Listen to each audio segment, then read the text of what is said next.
Fill all my vision, every desire, keep for your glory, my soul inspired, and with your perfection and your holy love, flooding my pathway with light from above.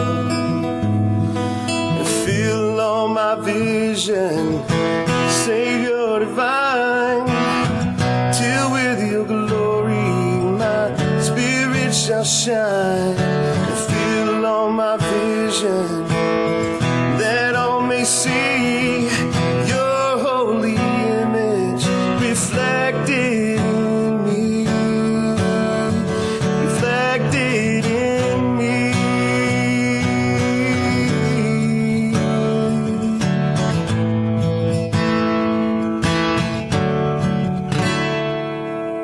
Good afternoon.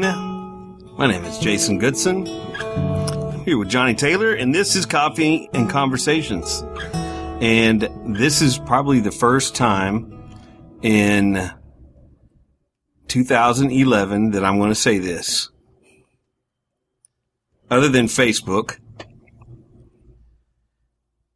I resolute not to resolute. I have enough pressure without having to meet resolutions that fade. And that is how I'm going to begin this podcast. Good saying. Good saying. Do you know how much pressure I got on myself other than having to resolute to try to lose weight or try to, try not to do something?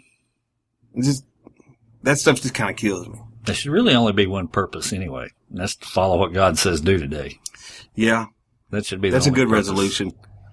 But I've got too much. Do you ever have the, maybe it's just me, but I have this feeling that I'm always having to try to in some way, and no matter what job I'm working in or what I'm doing, in some way I'm having,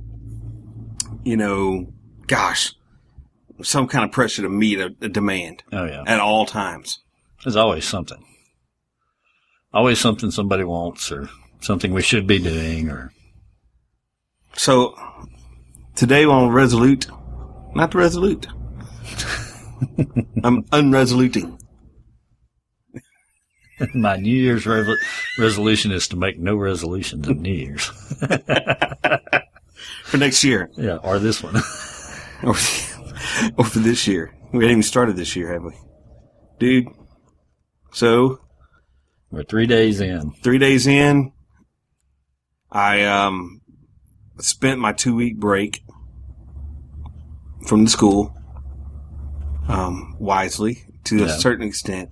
And then, I say to a certain extent, but I spent it, my first week at home just enjoying my family.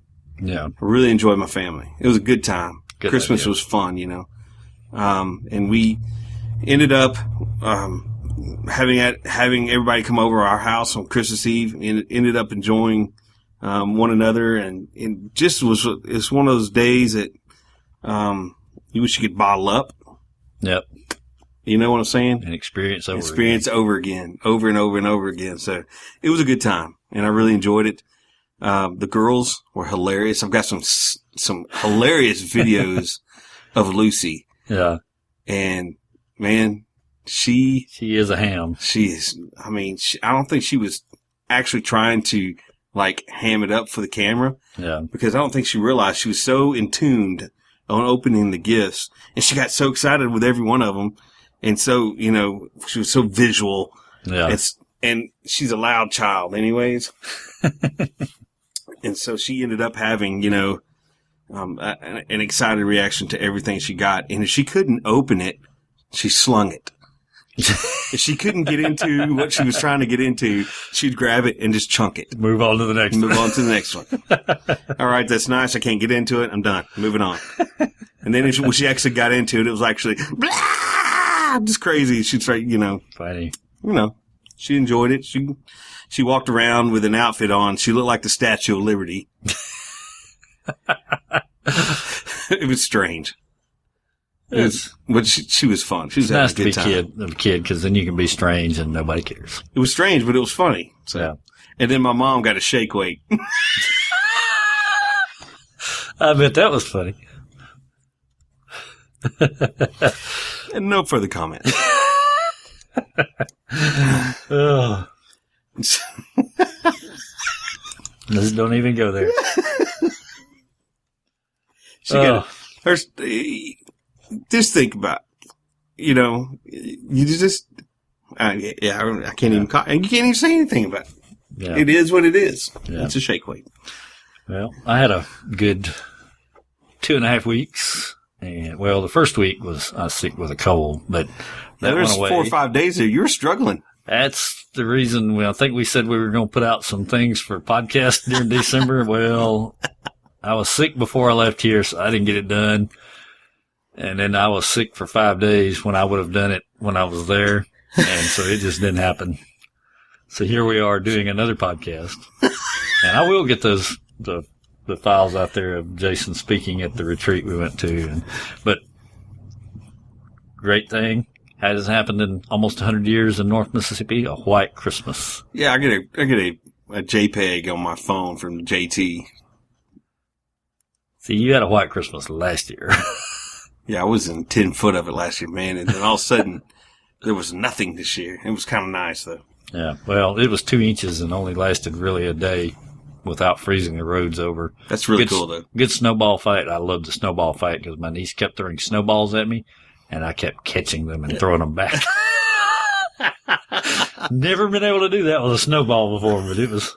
Yeah, you had to be careful how tight you packed them. There's a little ice mixed with that, I bet, huh? No, it was just a real wet snow, and the temperature was above freezing. So if you packed one, you could knock somebody out.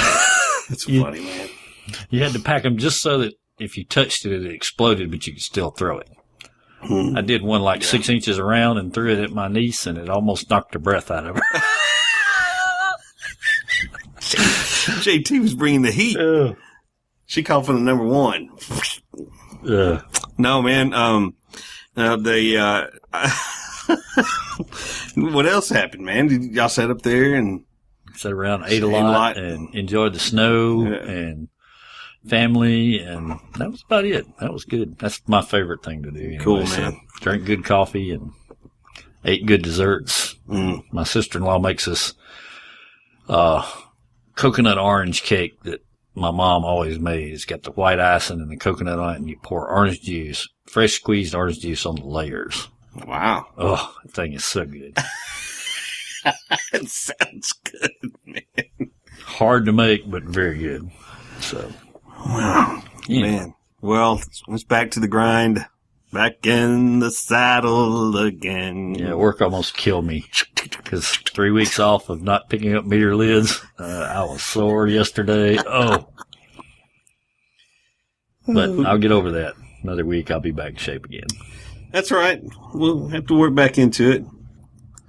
I've got, the funny thing is, we come off that trip in Mississippi and went to Andy Baker's church or to Lake Forest Ranch with Andy Baker's church and got to lead that retreat and tell you, it was a good time. I've seen God do some pretty crazy stuff before, but the interesting thing is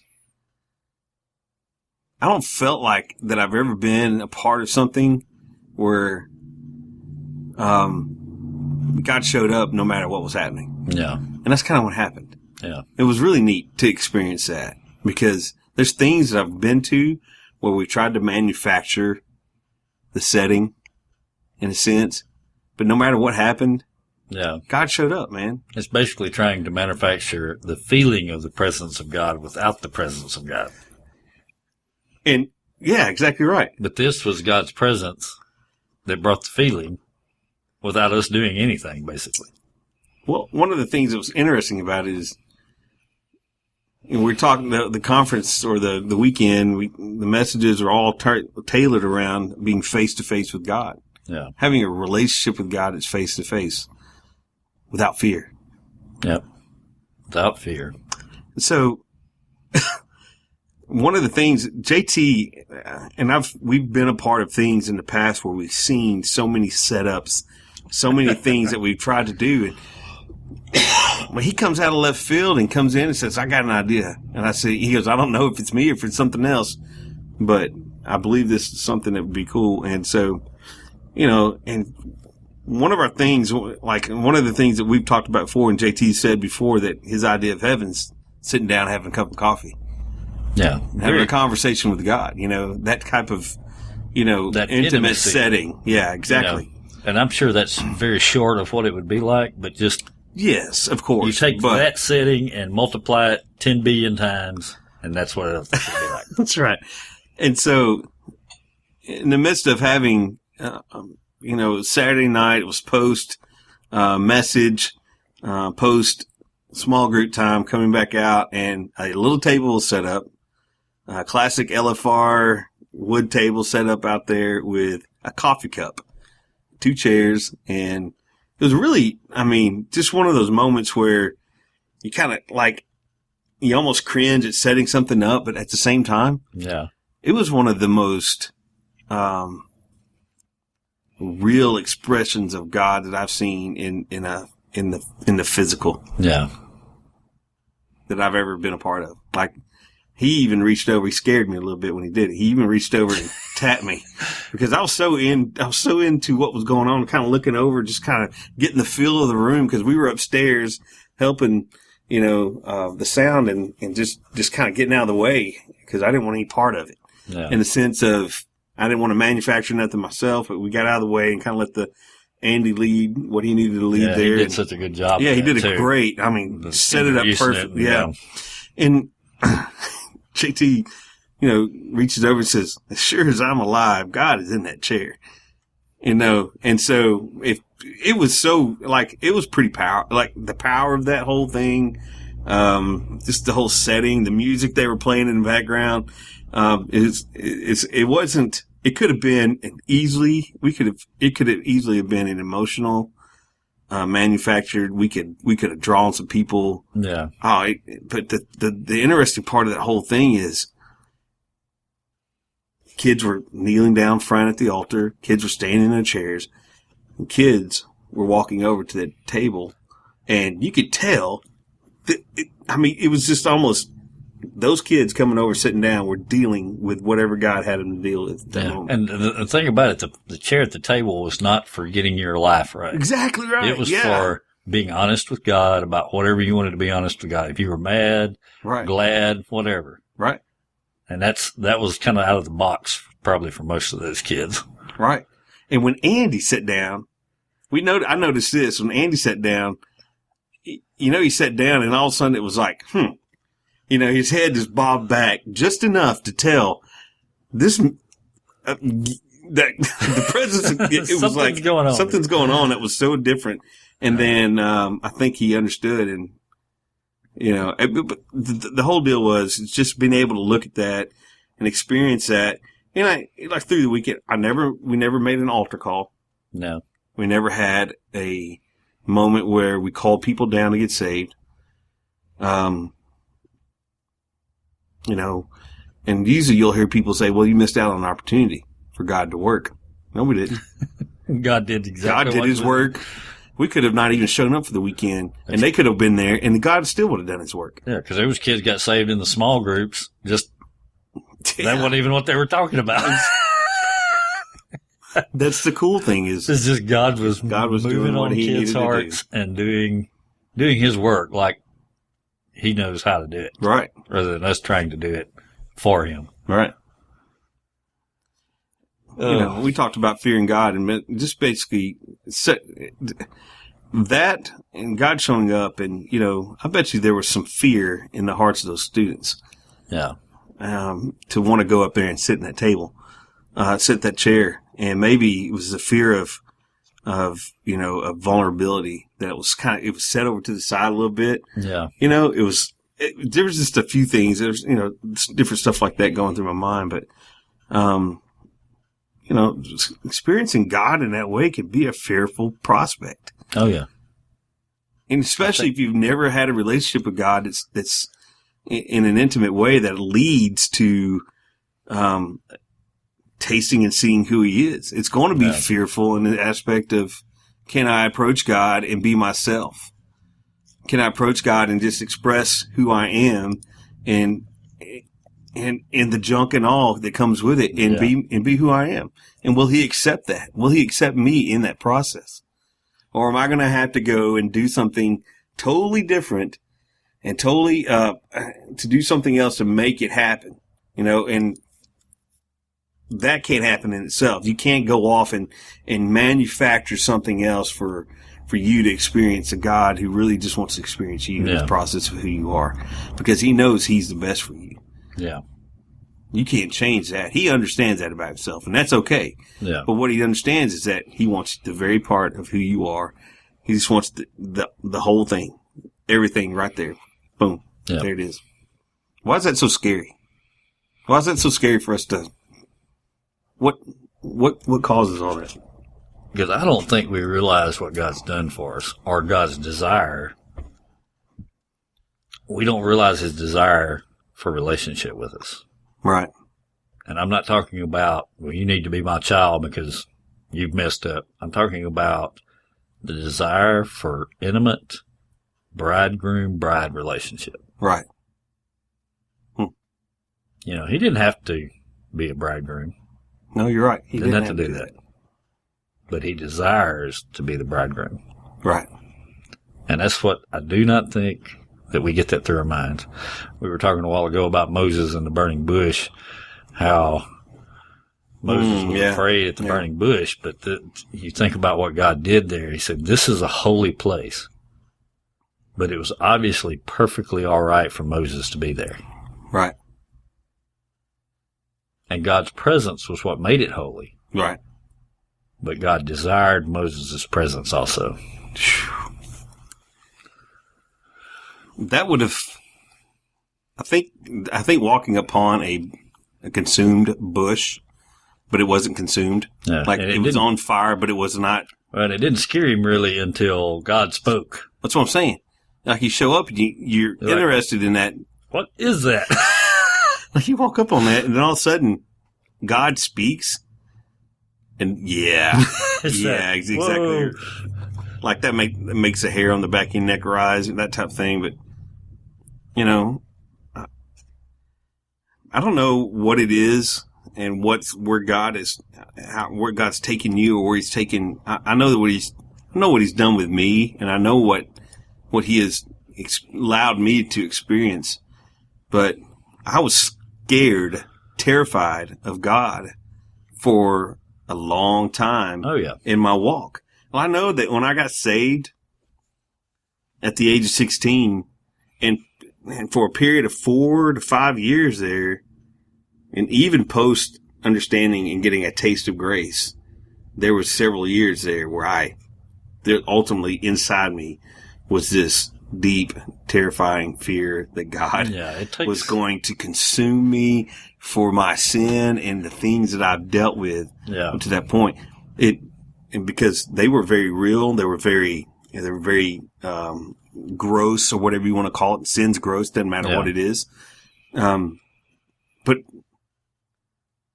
I mean, those things for the first 3 years that I was a Christian, those things I was so afraid, I was so messed up that it made me so afraid of God that it brought me back to the point of wanting to die again.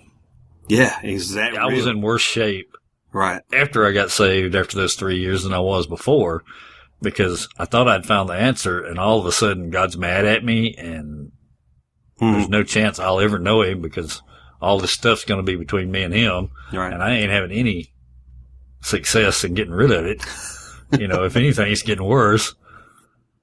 And it's not like I wasn't serious about it. Right. That was the thing. I was like, if I can't do anything about it, then I might as well die so that it doesn't get worse. Right. Right. At least I won't do it anymore. And I was not understanding who God was at that point. Okay, so let me ask you this question.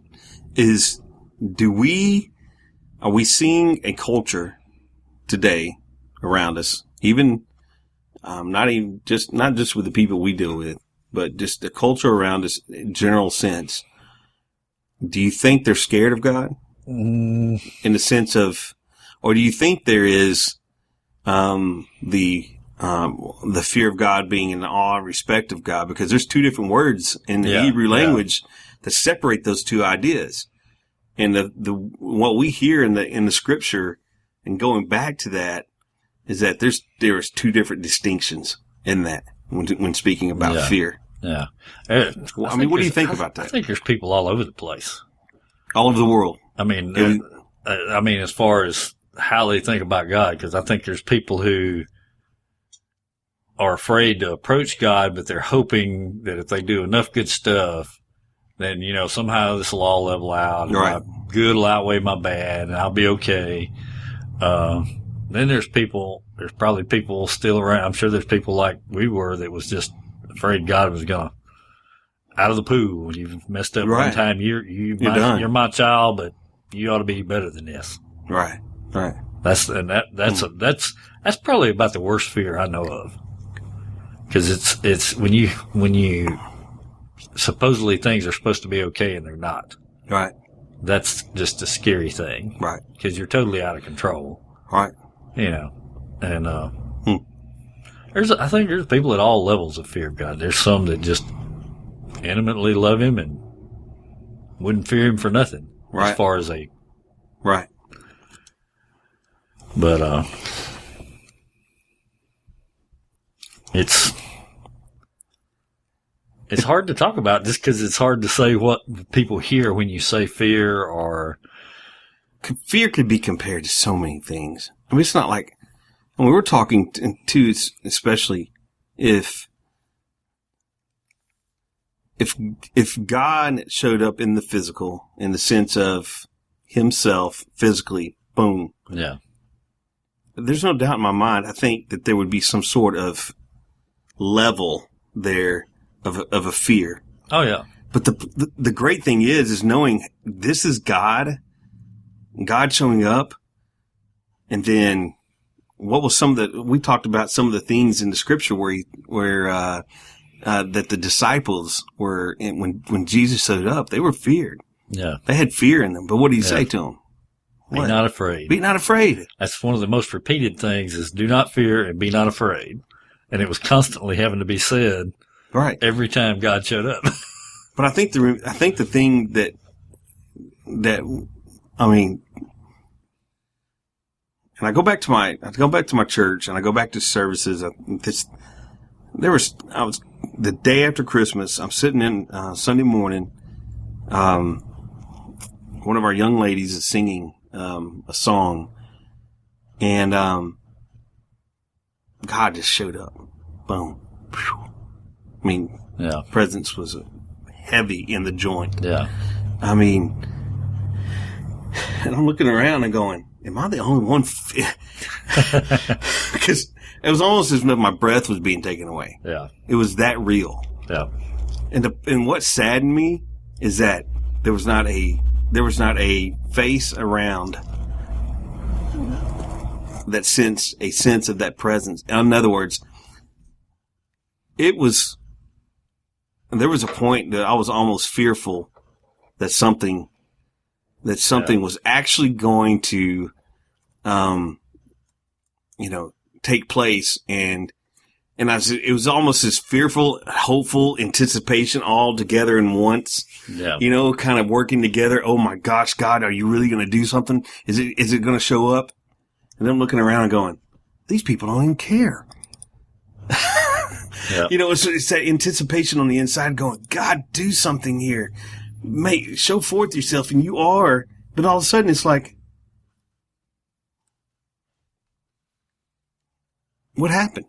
I don't know. It's like, it's one of those things, and I guess what I'm trying to say is that do we understand it, that God's presence, God being with us and showing up with us, if we don't grab that concept and taste it and get a hold of it, we're never going to recognize it, and it's always going to scare the crap out of us. Yeah. We'll never recognize it as more than an emotion. Right. And I think the thing that I'm beginning to learn and beginning to see and it's a slow process, is that, you know, I don't have to be so scared that I can't approach him. Or that I don't know that when he's there, that, yeah, he's there because he wants to be a very part of this relationship with us that we have, that I can be intimate with him no matter what. Yeah. Whatever's going on, however I feel. Yeah. I don't have to run away no matter what's going on. Right. I thought of something a while ago. It's Esther. Oh boy, you tell Where me. she was the bride of the king. Right. And she was favored by him, and she knew that. Right. But you couldn't go in, and I'm sure people have heard this, you couldn't go into the king unless he called for you. Didn't matter who you were. Right. And when it came down to the children of Israel were going to perish if she didn't go in and intervene. Whew. And it's interesting as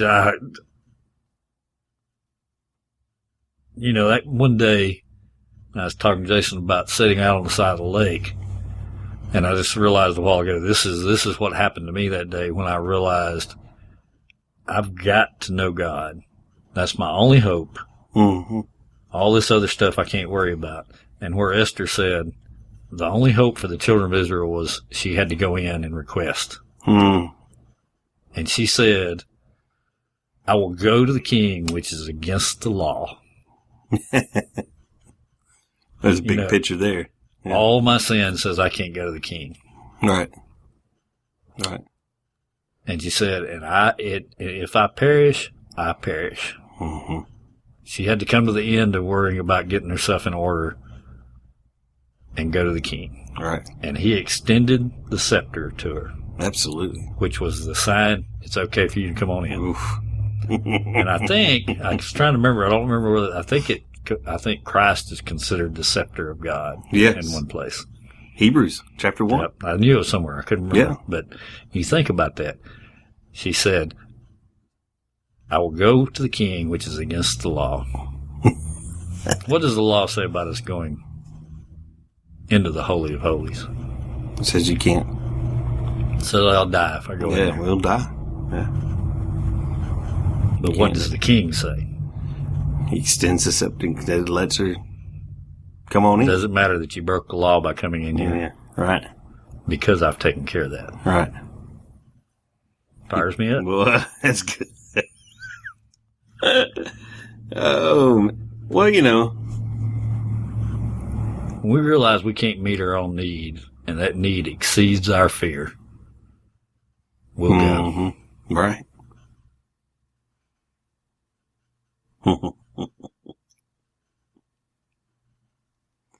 That's good.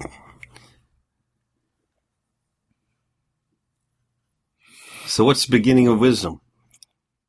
Beginning of wisdom. Fear of the Lord, which is there's 3 verses that actually says that. Right. Psalms 111:10. The fear of the Lord is the beginning of wisdom. A good understanding have all those who do his commandments. His praise endures forever.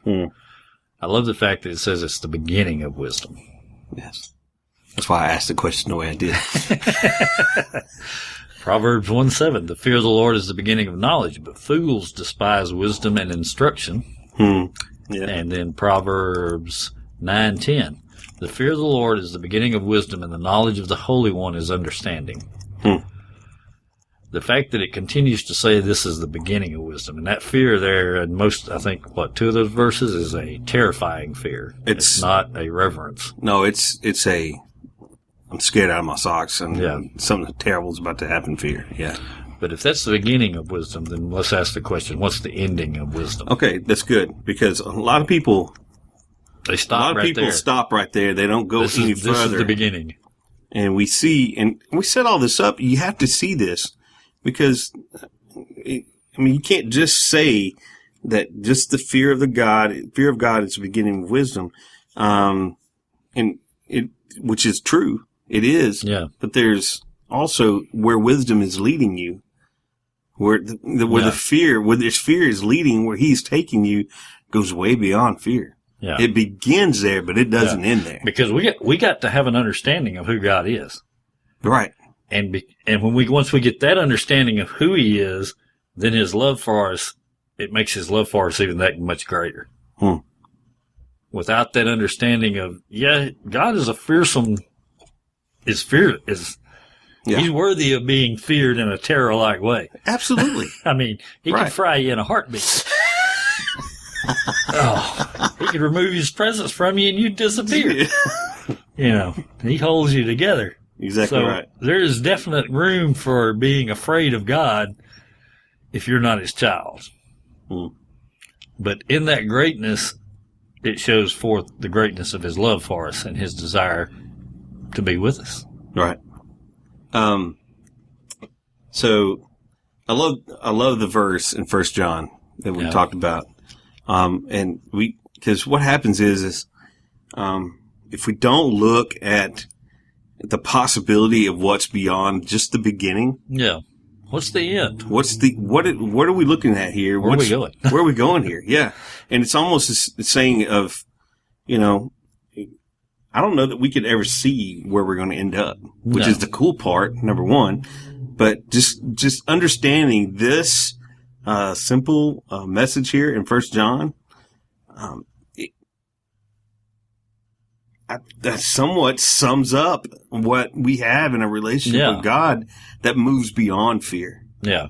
It's not about being terrified anymore, but it's about being accepted by a loving Father who, by the way, if he wanted to, like you said, he could do all those things. Yeah. That's okay. So 1 John 4:17, by this is love perfected with this, so that we may have confidence for the day of judgment. Does that say confidence for the day of judgment? Okay. If I have confidence, obviously I don't have fear. Exactly. By this is love perfected in us, so that we may have confidence for the day of judgment, because as he is, so also are we in this world. So as he is, so are we in this world. Okay? There is, in verse 18, it says this, there is no fear in love. And this word is phobia. It's terror. It's terror again. And it's the same word that's used in the Hebrew language. Yeah. Speaking of the fear of the Lord is the beginning of wisdom. But there is no more fear in love. But perfect love casts out that fear. Right. So coming to an understanding of being loved by the Father, and being cast out the fearful anticipation of what could happen. You know what I'm saying? Yeah. If it casts out the fearful anticipation that I'm not accepted, that I'm not loved. And isn't the riches of his kingdom and everything that we inherited based around him anyways? What do we have to fear? It's interesting that it says perfect love, because that's a double positive. Yeah. Because it's talking about agape love. Right. And it calls it complete agape love, which is doubling up on it there.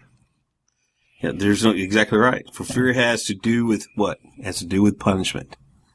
And whoever fears has not been perfected in love. And what does the law say will happen to us? It says we'll be punished. Ooh.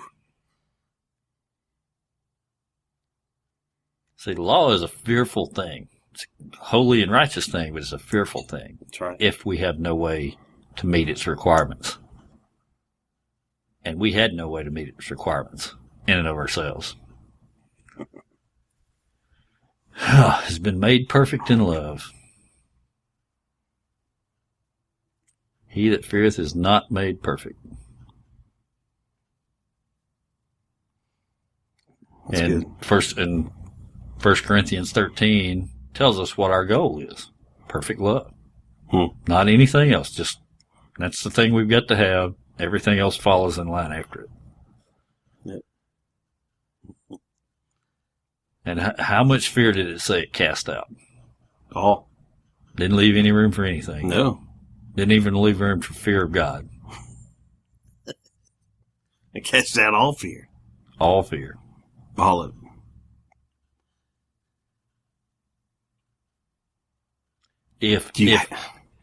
If If your children or your wife fears you in a terror type way, is that good? No. Does that mean you have a good relationship? No. Does that mean they haven't seen how you love them?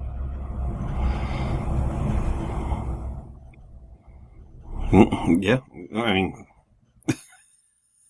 That's what I'm saying. yeah. I mean, We accept that as an earthly principle. Yeah. Yet, God's a better father, a better husband, exactly right. and we think we're supposed to be afraid of him. We're stupid, like we talked about before. That's a good reminder for me as well. Because I get caught up in that, man. My flesh, I'm so caught up in my flesh. I hate that about myself sometimes.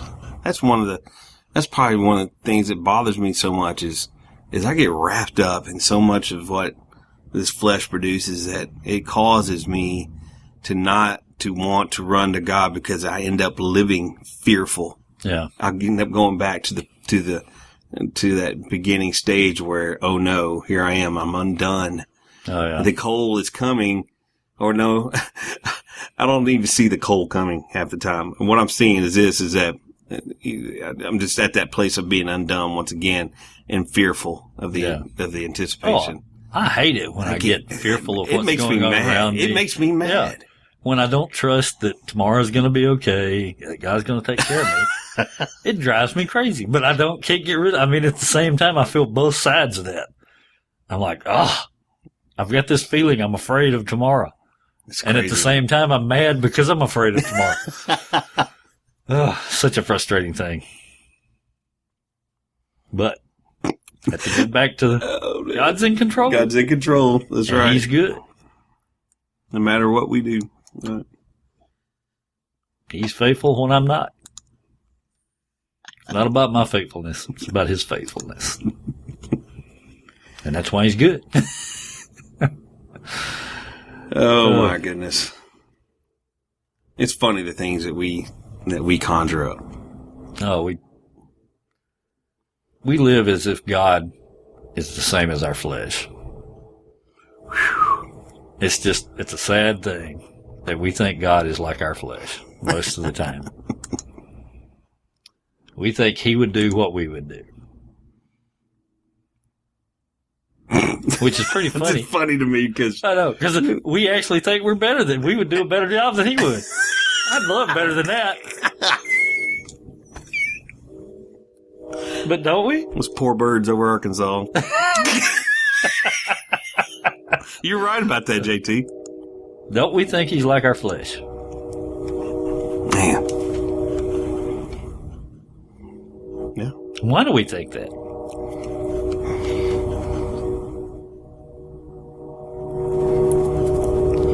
I'm not really sure, but I'll think about it for a while. Well, I'm that's sure. it. I'm telling you what, he's already got something rolling in his mind. I guarantee you that. he's going to call me up later on. I got something good. Why do we picture God as being like our flesh? That might be an interesting rabbit hole to travel down right there. Yeah. Never had thought about it before. That's interesting. Yeah. But we do. It's exactly how we picture. We think we would react. We think he would react to us exactly as we would react to somebody in the flesh. Same way. Exactly the same way. We have no clue. We're stupid. Yeah. We have no clue. It's a good thing he's smart. Because we sure ain't going to make it on our own. All right. Well, I would love to say, hey, we got some, I think there's some podcasts coming up that will be really good, and you need to listen because here's the deal. I just think God, and I'm thankful for this. I'm thankful for what, and I don't say this out of anything but of respect and just going, you know what, God thinks, I thank God for just the opportunity just to conversate like this. Yeah. It helps me out so much. And whether anybody takes this in and listens to it or not is not a big deal to me, but it gives me an opportunity to really hatch out things that are somewhat cloudy in my in my brain. Yeah. But it gives me an opportunity just to, but also, gives me an opportunity to go, you know what? Here's what I believe that God has given us. Here's what Scripture says about it. That's what I like. Yeah. I love it. Yeah. It's good stuff. And like we said before, this has become, I mean, the more I live, the older I get, the more I realize this is not about having ministry or obtaining great knowledge. This is about living a life of intimate relationship with God, and everything else happens out of that. Right. I'm not searching for God's will of what I'm supposed to do. I'm just living an intimate relationship with Him. Right. And it happens that part of that is we do this podcast. Exactly right. And it's so good because there's no pressure in that. Right. I don't have to get it right. It's just part of life. That's right. That's good stuff. We want to hear from you. But if we don't, we're going to keep on doing it. If we don't, we're going to keep moving along because this is life. I'll tell you something I thought about the other day. I don't want to just hear what you thought of the podcast. I'd like to hear what God is doing in your relationship with Him. What's exciting? Really what are you excited about? Right. We want to hear that because that's encouraging to us, and it may actually give us something that, hey, let's talk about that. Yeah. So what's God doing? Where's God's life with you going? That's the question here. Right. So let us know. We'd like to know. We talk about ours all the time. So we'd like to hear about somebody else's. Well, have a good week. We'll see you next week.